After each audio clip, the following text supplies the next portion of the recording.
Forget, Scott. Let's see if we can get it. Yeah, if it comes out, it comes out. Okay, 1, 3, 1, 2, 3. I'll try one more.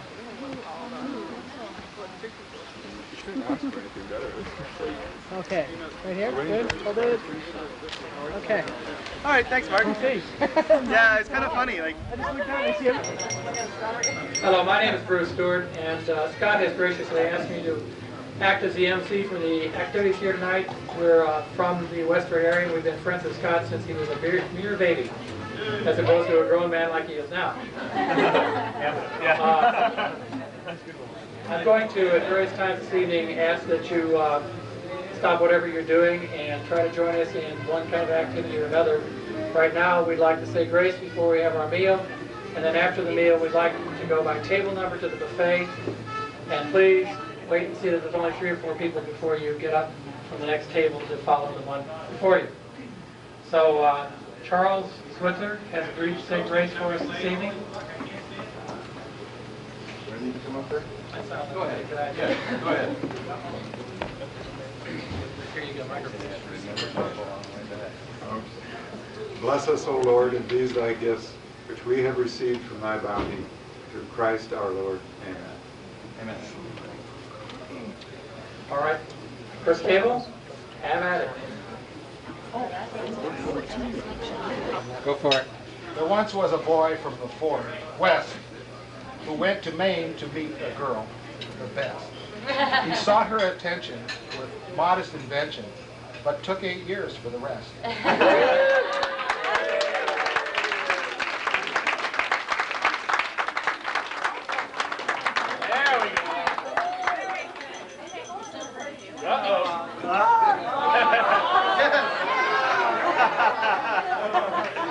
I'll just stay standing.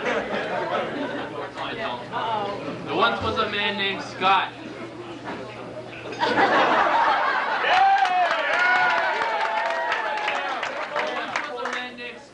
Who sought to tie the knot.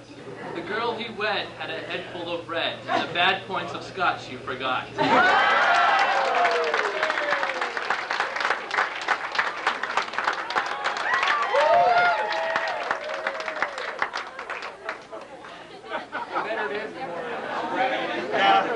Cut. He combed his head and went to bed and was snoring in the morning.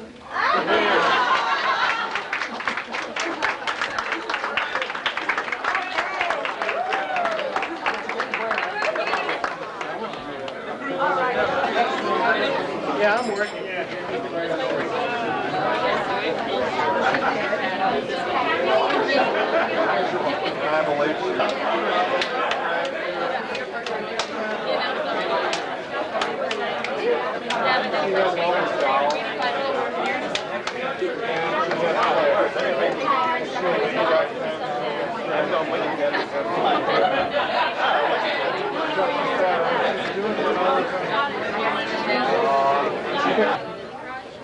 So, without further ado, I will let Teresa speak to the group first.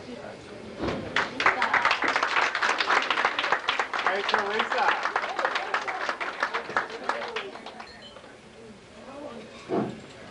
Still working?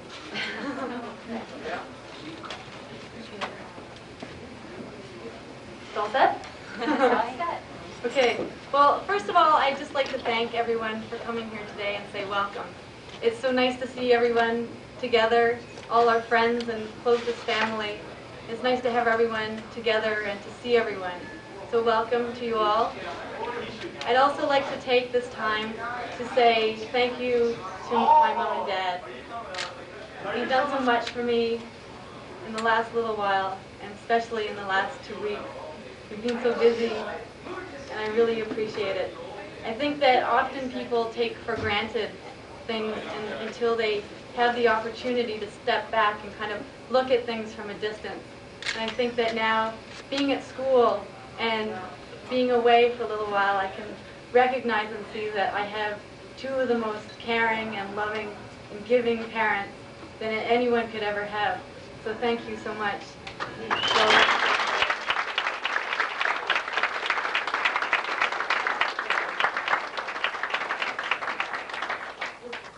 I also wanted to say thank thank you to my two brothers, Lars and Steven, and my sister, Sonia, wherever she is.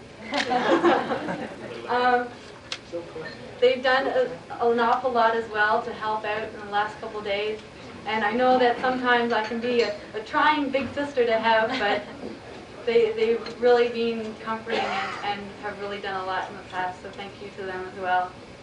I'd also like to say thanks to Marlene and George Switzer for the wonderful dinner that they put on last night and for helping so much today. They've been running around early this morning. Thank you so much for all you've done. So I guess to wrap it up, I'd like to make a toast to friends and family. You mean so much to us, and we're so glad that you're all here today. Cheers. Cheers. Cheers.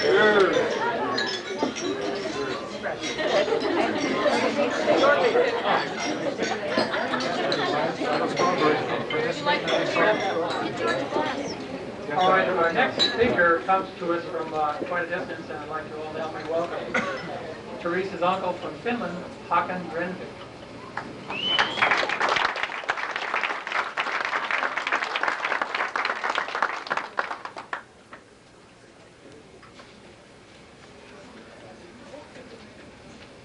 I am Teresa's uncle from Finland. Dear bride and groom, this is a great day in your life, a milestone. You are no more alone. You have to take into consideration your mate. It puts new demands on you. I will give 3 fundaments to think about. The first is that everyone needs to know that he has the first place before someone else. That just her happiness and well-being comes first. That she is number 1. The second is that everyone needs the other's strength. The life is full of heavy burdens that nobody should need to carry all alone. Even the strongest needs help sometimes. Marriage is like a carriage on 2 wheels. If the other wheel is pressed too much and is damaged, the whole carriage may turn over. The third is the feeling that someone needs you. We are all the time searching an aim in our life, a meaning to our existence. And the answer is that we may feel indispensable for someone else. So, remember this. The first, having the first place. The second, to get help from someone else. The third, to be needed. 3 things, no more, but it's enough to stay happy.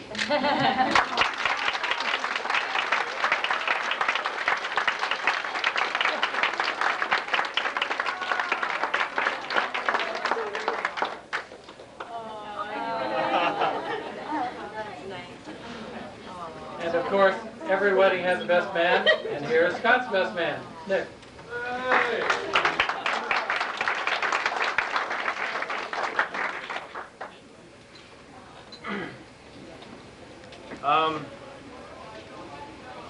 I guess I was thinking back when Scott asked me to be his best man, and I remember being so excited and so honored that my very first wedding that I've attended, I'd get front row seats, and also that he wanted me to be there to share in this joyous day.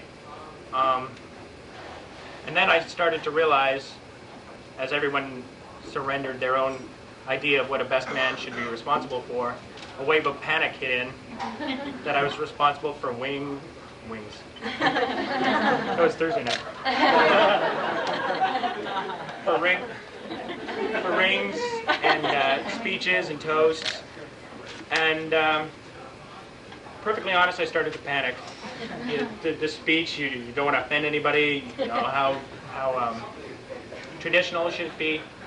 And then I started to realize that I was kind of lucky that I got to have an opportunity to speak to the people who are most closest to Scott and Teresa, and to just give a little idea of how I see them, how I feel about them, and how I've seen their relationship grow over the last couple of years.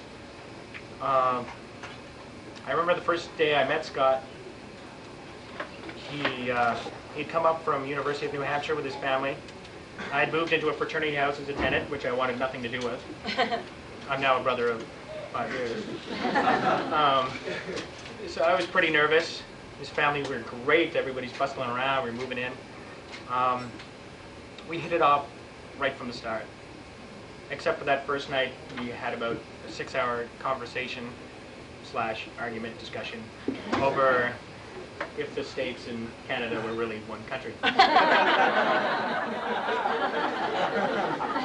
Scott, well, at that point, seemed to think so. I don't know. But I think anybody who meets Scott for the first time, as I was, first time I met him, I couldn't believe that there was an individual with so much positive energy and such an optimistic view on life, you know. And then Teresa came up for a weekend. And so I'd met 2 people. And when I think about the vacation many years ago that both their families took, coming from different countries, 2 different people, there was 1,000 reasons why Scott and Teresa might never have met. And I think the beauty of it is that they did. And whether it's fate or destiny or who knows, it gives me hope and it makes me happy that when 2 people are meant to be together, they will be.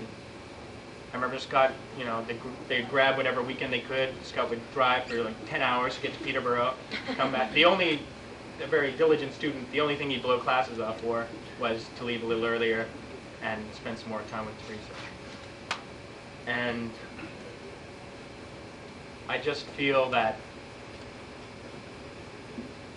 it's almost an example.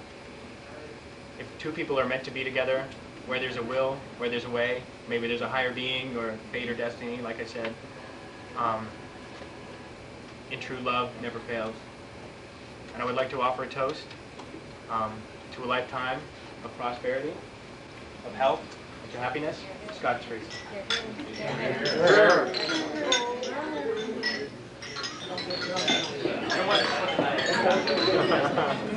Never mentioned that.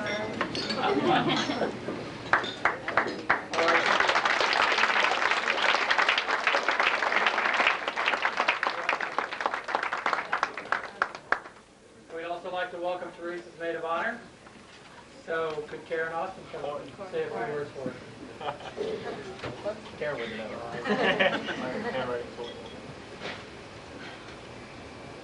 Okay, is that okay? Can you hear? When Teresa first asked me to make a speech, I thought, wow, this is going to be so easy because I've known Teresa since I was 3. So I thought I could tell all sorts of stories. But when I started thinking about them and talking about them with my family, I realized they weren't as funny to anyone else.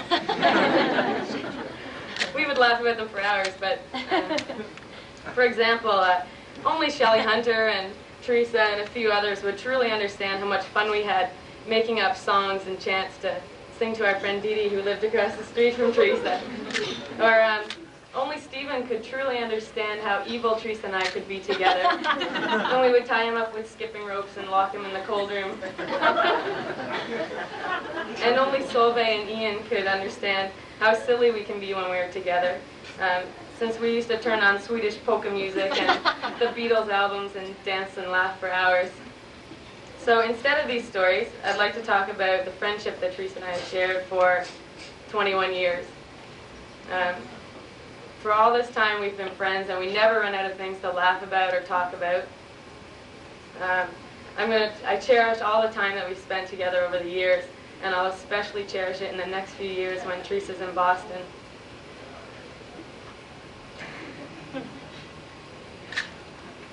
You're the oldest and greatest friend ever. I'm really going to miss you. Sorry. I'll cut it short. So toast to the bride. Good luck, Teresa and Scott. I love you, Teresa. Cheers. Cheers. It'll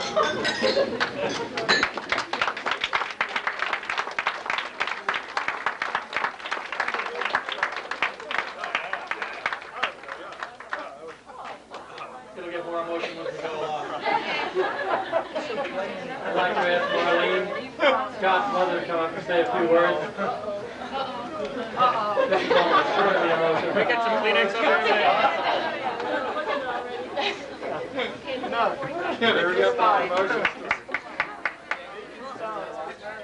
Anybody who knows me knows I don't do public speaking, so this is not public speaking. These are all friends and family. I decided to start out. I've written nothing, so stop me when I run out of breath and you see I'm about to pass out. I was going to start out with this little story. Stop crying yet. He's worried about what's going to happen. I was at work last year when someone came in from his honeymoon, and he told me this incredible story about how he'd gone to St. Kitts. See, Mark's getting bored already. Take the picture. He had gone to St. Kitts, and on the first day after his marriage and his honeymoon night, he had gone scuba diving and had lost his wedding ring at the bottom of the ocean. And his new bride was absolutely miserable and said it would never be the same again. Already the bloom was off the rose because that was the ring, the one they had picked that was engraved, and it was gone forever. And he went on to tell this story about how later on they met some people when they were doing some biking around this island. And these people were staying on the other side of the island. And they were telling the story of how they had gone scuba diving. And how this man had found a wedding ring and had turned it over. It was in a wreck or something, but he had found it and he had turned it over to someone who operated the scuba diving operation. And sure enough, it was this man's wedding ring. And so now it meant twice as much. And I thought that was just the most incredible story of fate and love and romanticism. And I thought, gee, think of what the second night must have been like. But I really think that they have it beat, because you see the picture over there. Everybody by now has seen it. And one really unusual thing about that picture is that I don't know if it's Solvay's picture or mine, because that was taken 7 years ago in about 2 weeks in Kennebunkport, Maine. And it was taken at this family vacation that you have heard alluded to. I guess Teresa was 16, Scott was 17. And we took the pictures partly because we thought they looked alike and thought that was kind of interesting. And I had never known anyone who was Canadian and thought, well, there's proof. We met one. A regular person. The same limbs and everything. They don't have fur. But since then, I've been able to fill in more pieces to that. I kept that picture, and although he dated some other girls, but not very seriously, I just always kept the picture. And Mark knows that it's been at work on my desk or on my windowsill for years, before they were engaged even, for some reason. We found out since then that there were many other unusual acts of fate that occurred to get them together there. Teresa spoke of nothing, Solvay, except trying to windsurf in the ocean. She never had done it, and they said, we can't take the windsurfer on this trip. It was an extensive trip, and they were ending up in Maine and then hurrying on home. So she didn't have a windsurfer, but that's all she wanted to do on this trip.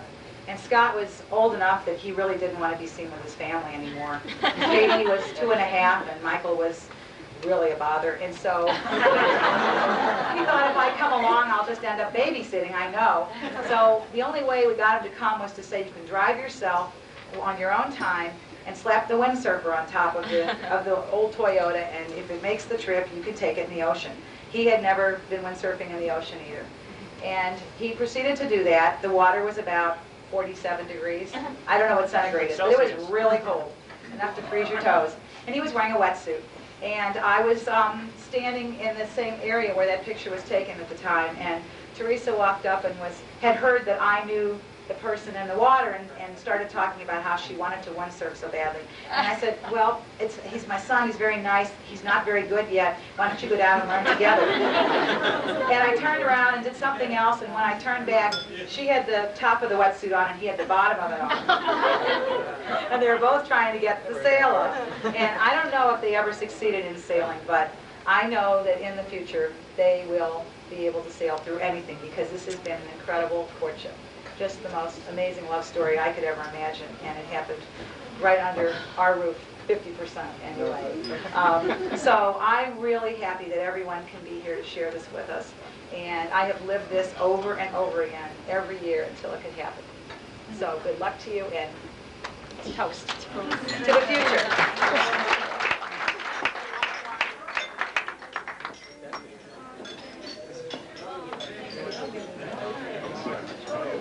Marlene, is that a loss for words again? I'd like to welcome John Sargent, the groomsman, who's also from Westford, I believe, right? No, I'm from Saugus. Oh, you're from Saugus, okay. Not quite sure. You didn't shoot me down yet. When Scott asked me to say something at this reception, I figured the best way to handle it is to simply propose a healthy toast. Healthy, you may ask? Well, you know what they say. A glass of wine is said to cure all sorts of ills, such as the common cold and insomnia. All you need is a candle and a glass of wine. Light the candle and pour your first glass of wine. Drink it, wait 5 minutes, then drink another and wait. Keep on drinking until you see 3 candles, then blow out the middle one and fall asleep. Seriously though, I'd like to propose a toast to Scott and Teresa, wishing them joy and happiness for the future together. To Scott and Teresa.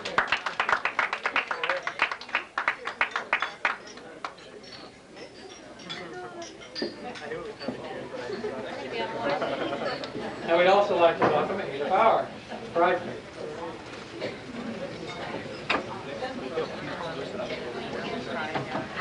Or no, sorry, Nick. Other way around. I'm going left. I can still talk? Good evening, everybody. I trust it is a very good evening so far. As my friends well know, there's nothing I like better than hearing my own voice prattle on, and give me a microphone, I'm even better. Teresa, knowing me well, has given me a carte blanche to speak on whatever I would like to speak about or direct it to whomever. So in order to get some bang for your buck, I'm going to address a few people other than the obvious over there. Hey, me. You, Scott. The first thing, I think, just to start off on a lighter note, I'd really like to thank the Austins. This poor family, I know they have good training, having Teresa around their house for a number of years, decades now, but last night probably took the cake. Sheila and I descended in on their family, and till about midnight there was nothing but a lot of girlish screaming and whining. We were trying dresses on and matching earrings and shoes, and wisely both John and Mr. Austin went downstairs and hid in the basement and left Mrs. Austin to cope with us. And all was going not too badly until I decided I should iron my dress. And so I'm ironing away and everything's going fine, and then I smelled something, and I burnt a hole in my dress. And Teresa hasn't particularly noticed this, and I thank all of you, along with the Austins, for their patience and hospitality, but I also thank all of you who have kindly averted their eyes and did notice the little hole in my dress. And it's very fashionable, and if any of you ladies would like to run out and press one of these, go right ahead. I hear it's the latest style, and I'm on the cutting edge of it.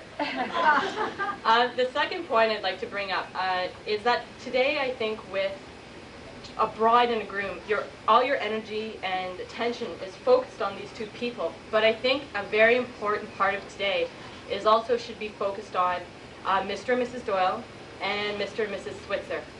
They are the smart ones here. They've done it, been there, and if these two are feeling nervous today, I imagine there's 4 other people who are sweating it even bigger. And so I would ask you, along with all the congratulations that is going to Teresa and Scott, I hope you all stop and congratulate the parents as well. Because not only have they done a wonderful job bringing up 2 great people, that this is their day. So cheers, first of all, to the parents as well. You're here. Here's your jar.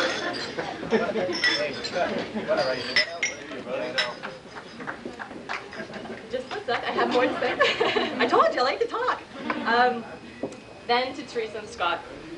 6 years ago in September, I don't have the honor of knowing Teresa as long as has Corin.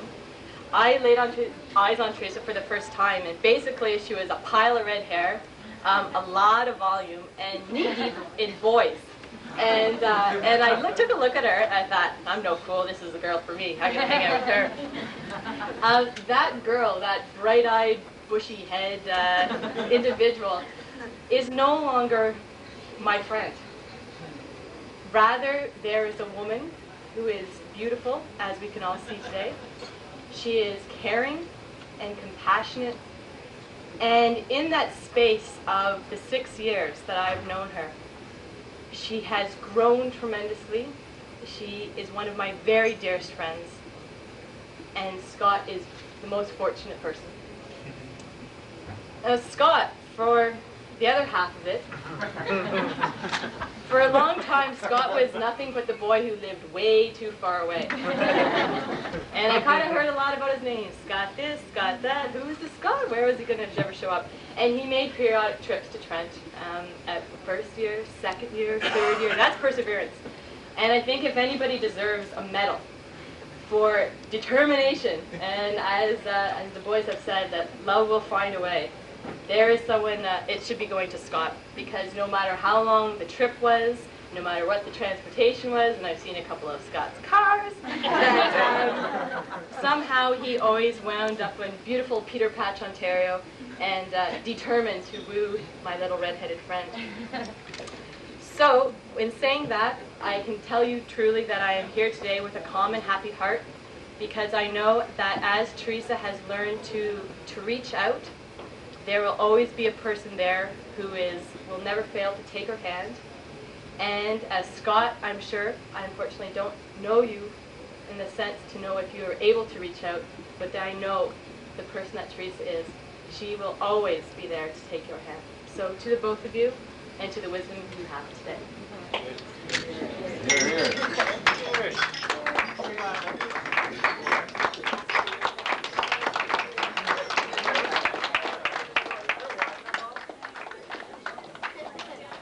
All right, we'd like to welcome Dave Crock, who is another of Scott's friends from the past and the present, to come up and say a few words.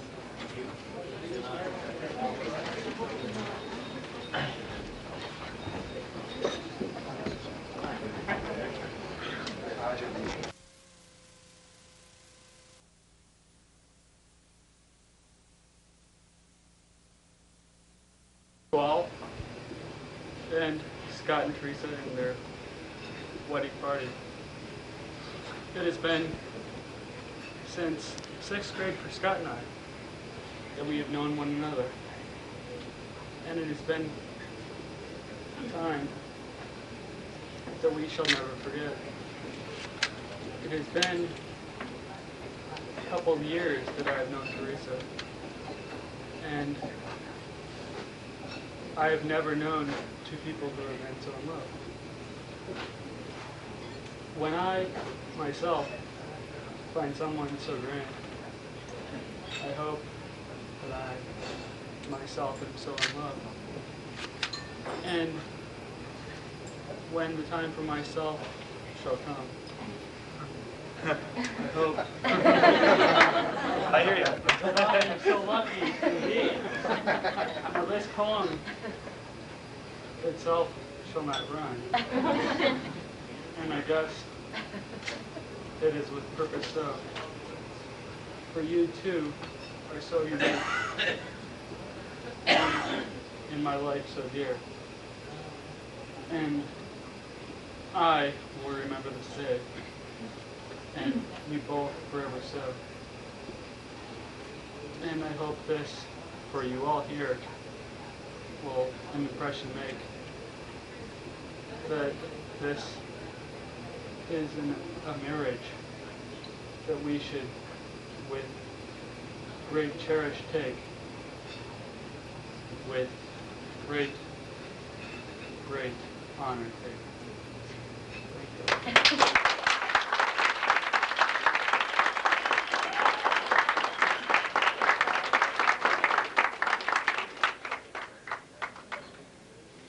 Teresa has a few additional words she would like to say to the people who are gathered, so let's bring Teresa back up for a moment.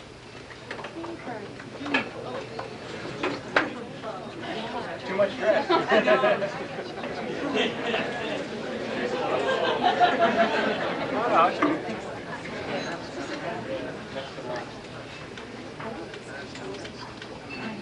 Okay, well, I just wanted to say a few words and give a short toast to Scott and just recognize how special he is to me. Scott is a person that has always been there for me, whether it was just to lend an ear or to give me a helping hand or even just to write me an encouraging little note. Or your term paper. I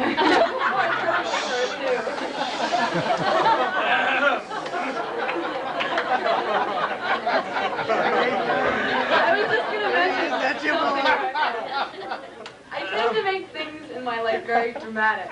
And when there comes time to write a paper or if there's an exam coming up, I tend to make these things into these huge mountains that are impossible to climb. And whether it's a term paper to write, and Scott has to kind of sit me down and say, you know, you really do know this information, and you just need to spit it out. Let me help you go. Trying to start me off and to get me going, but he's always been there for me. Even if it's something like getting my bike stolen, which was the most terrible thing in the world to me. And Scott tugs me back down and says, it's really not all that bad. It's not the end of the world. Well, I just wanted to make a toast to Scott and say how special he is to me.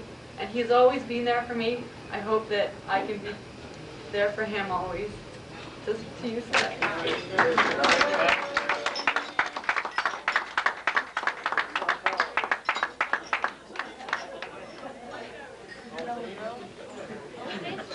All right, Scott.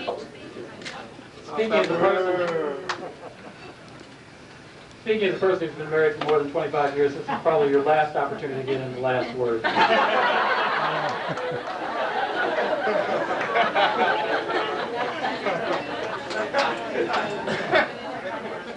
Seeing as how I've had to wait this long to get up here finally, I guess you heard all the thank yous already, but I'd just like to say it again.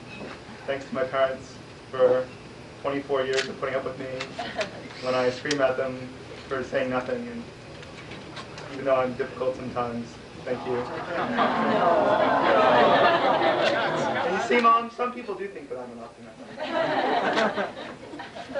Better perspective. And now that I'm up here and don't usually take the opportunity to say it, even when we're alone, I'd like to just thank my brother Mike, who's probably one of the greatest guys I know.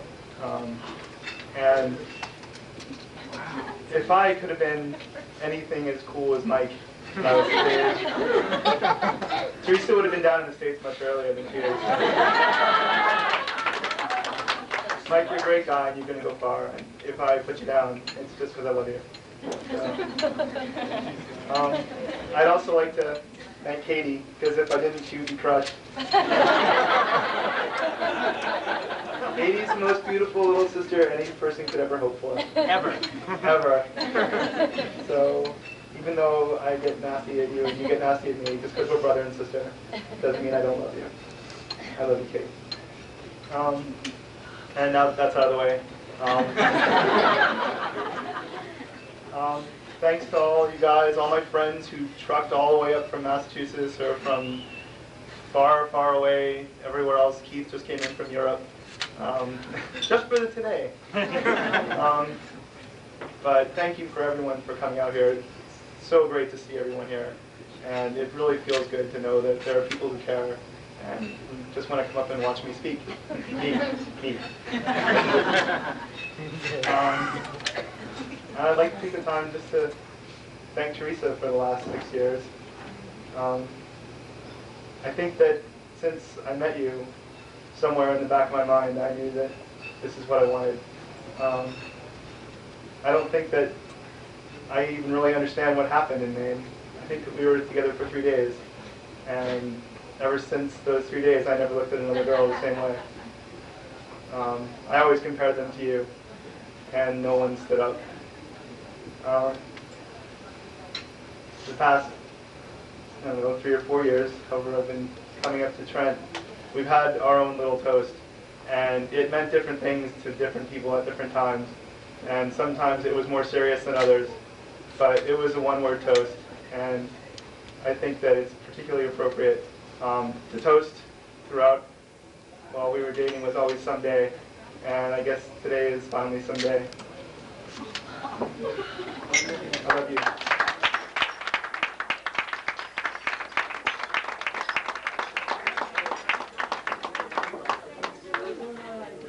All right, we're going to get on to the dancing here shortly. But we have been asked by the staff to have everyone get up and take a little walk around so they can clear the tables and so forth. And then the music will start shortly after that. Thank you very much. No country. We have one more person who wants to say something. Solveig? I didn't get the last word. It's already started.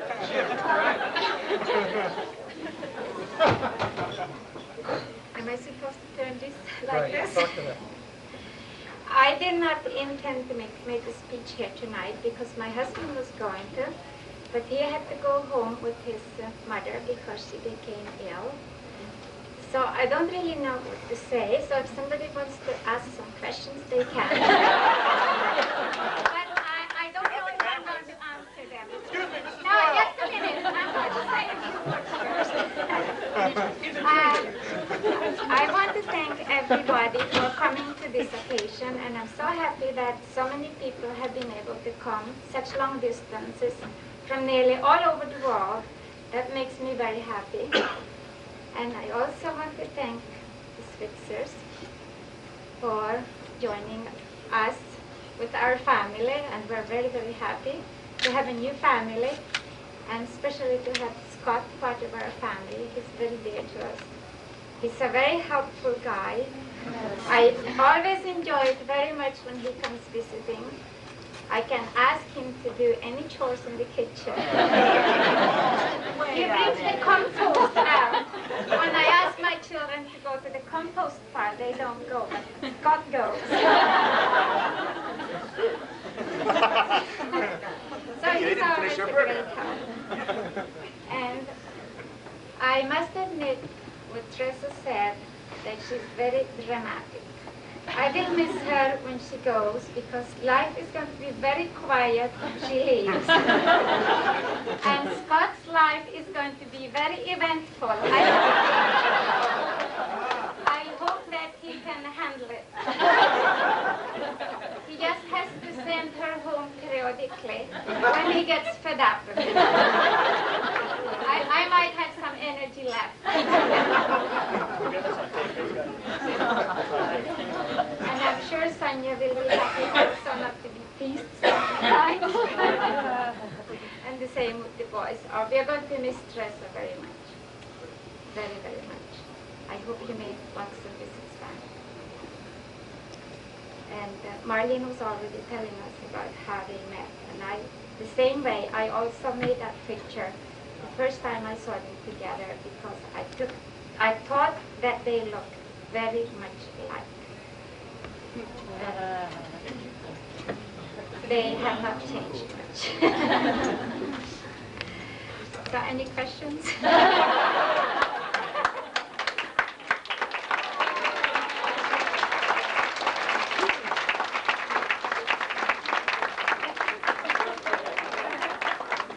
Okay, let's get up and have a stretch then. Thank you very much.